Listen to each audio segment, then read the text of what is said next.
There's so many more things that can go wrong when you have a trailer. And I'm like pushing the limits of this truck with this trailer.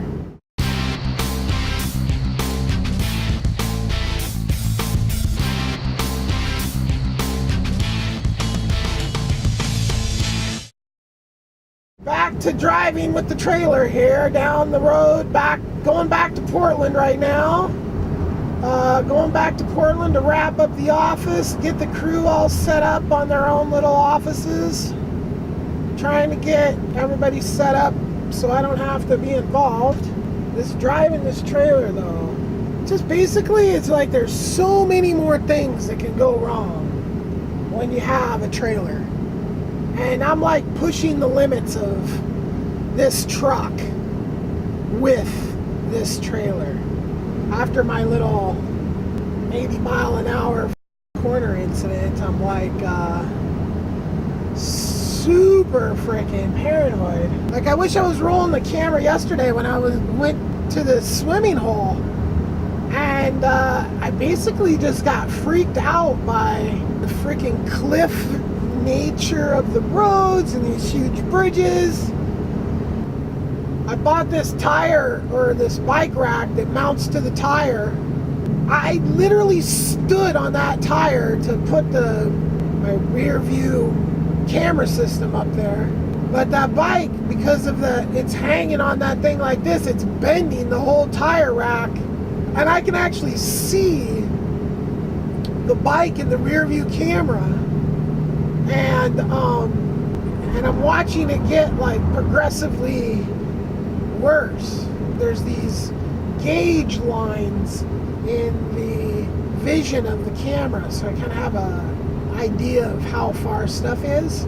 So when I started, the bike was at one point on those lines, and now it is at a different point. And it's probably on to its several points down the road, basically. At some point, hopefully it'll stop bending. Hopefully. But I am going to stop at the Camping World up here and see if I can't get a stronger unit to clamp to. That's because this is too freaking nice to have my bike hanging on the back of the trailer. Like, the bike has been inside the trailer, the bike has been in the back of the truck. Like, this is the best so far, by far. With the bike on the back of the trailer, it's just there. I can just deal with it when I want to deal with it. I don't have to move it around when I want to move someplace, or I had to take the handlebars off for it to be in the back of the truck with all the other that I have in the back of the truck. Like, how often am I going to use a bike that doesn't have any handlebars on it, right? I mean, I'm going to put the handlebars back on just to go for a ride, come back, take them off. So this is really a good setup. But I might have to upgrade my tire, and I wanted to put a box on the back, and that was before I packed up this time. And this time, like, I was able to get everything in there with no problem. So I've got now just what I need in there. If I don't have to put any extra or spend any extra money, like to haul extra, I already have it covered with the one outdoor access storage that they have. I fit everything in there that I need. I'm golden. I'm wondering where I literally bought a saw, it disappeared, and another little thing disappeared. My camera just disappeared. That sucks. That's like the third time I've lost connection on my rear view camera. It's a wireless system. I'm just looking at the bike. I got a nice stretch of straight road right now.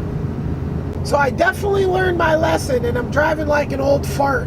I haven't gone much over 55 in this whole venture. I tell you, it's a lot less nerve-wracking than driving at high speeds. High speeds being 65. I mean, I was going 70. I had the cruise control set at 70. on several occasions on the trip down here. Ew. I literally have PTSD thinking about that. I'm exhausted right now. So the fucking bike was busting that bracket, the bike rack and all that was just too heavy, so I stopped in at Camping World and they had a bracket that rated twice as heavy, that wasn't as tall. I thought it would work. Over an hour taking off the whole thing and realizing, and had to go get bolts because the bolts that came with the pack weren't big enough to go around my bumper. Drove back south on the way north, then got it all set up, realized it wasn't going to work. It was going to be way too low. The bike rack would drag on the ground. I ended up putting a ratchet strap to get it, and it seems like it's going to be pretty solid now and not very janky. My level of exhaustion right now, because it's just like 90 degrees and in a parking lot in the sun, just working with tools, and all for nothing, you know? Like, it was a giant waste of time. Like, if I had just pulled over, grabbed my ratchet strap, and put the ratchet strap on, like, I would have been like 2 hours farther down the road. When I pulled over to the damn Camping World, it was like 4. It's 5:40 now, and I'm not even to Camping World yet. So yeah, I think I lost about 2 hours for nothing. I mean, I won't wait. I'll end up, and if I can, I don't think I'll be able to return my extra bolts. So I'm out 2 hours, the gas, and $8, and a lot of sweat. And I still haven't had lunch yet, and I was starving 3 hours ago. I'll just go in and get this thing taken care of. You know, because if something breaks, I mean, in my defense, had that thing broken and fallen and been dragging by the locks, it would have been, you know, I would have had to buy all the parts. My bike would have been messed up, and I don't know how close it was to snapping, but by the looks of it now, it's not even moving, like, at all. It just needed that little stabilization on the top, so it just can't bounce down. Because I think the shear force down, it isn't gonna, wishful thinking, it isn't gonna be a problem. Boy, I'm a multitasking motherfucker. Look at this, I'm cleaning my sunglasses, making a video, watching the bike, driving. I was reading an article on NPR, how Hungary is denying immigrants food. And I was just like, that is so ironic. Hungry, making people hungry. Oh, didn't make it very far today. Between the flat tire and the bike rack, I burned up most of travel time. And I don't like to keep the cats traveling for more than about this long. I mean, we've been traveling. They've been back there since like 11 something, so they've been back there 6 some hours. Yeah, they've had enough. I've had enough. I need to stop for food and gas, and it's like, by the time I do all that, if I just go to this RV park, set up the trailer, the cats could be happy and chilling, and I could go to some place and just chill and eat something like decent, not just freaking grab some jerky at a gas station and rock on. So yeah, I had a feeling it was going to be a longer trip back than it was down. I did have some stuff I was doing on the way down that slowed me down, but boy, this campground I found is super nice. I mean, like most campgrounds, the door to your trailer is right in the vicinity of the person next to you's trailer's connections. Their sewer, their water, their electric is all connected right there. This place has it staggered and separated out very nicely. Oh, it's smoky. The forest fires are crazy. I normally leave my bathroom vent open at night to let all the moisture from the bathroom just kind of evaporate out. Well, that was a big mistake, considering I was woken up at like 6 o'clock this morning going, God, what's that smell? Well, that smell was the smell of forest fires. And the smoke is super thick. It's so thick it's cutting right through my car's internal circulation mode. Yeah, and you know, the truth be told, on the way down here, from Medford all the way to Grass Valley, there was smoke. And that just like reinvigorated me to want to get back into trying to get this drone thing put together. So, I mean, look at how bad it is. Holy cow. I don't know if it's showing up on the camera, but it's bad. I can smell smoke in the cab.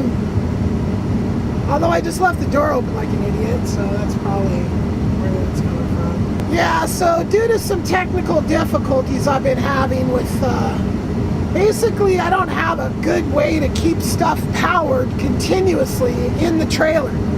But, yeah, I was using a battery backup that I ripped the buzzer out of, but it just has been behaving so weird, shutting on, turning off, shutting on, turning off, that I'm worried it's going to catch fire.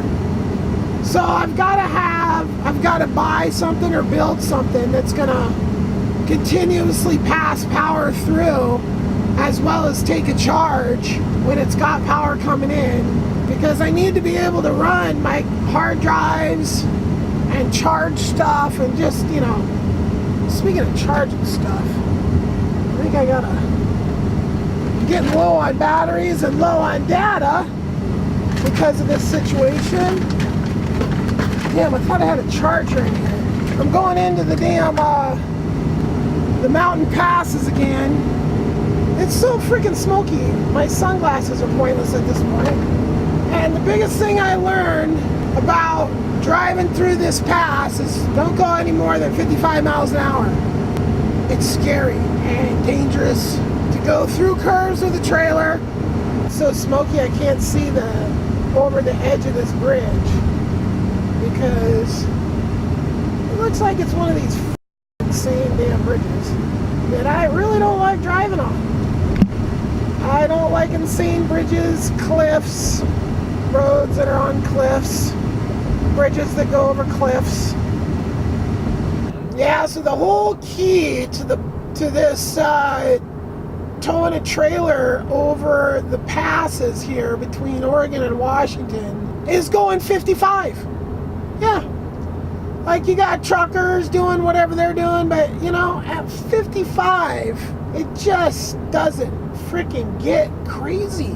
Like, everything just is more manageable. The trailers doesn't flip around as much. The truck doesn't float as much. So, yeah, who would have figured going slower would have been safer?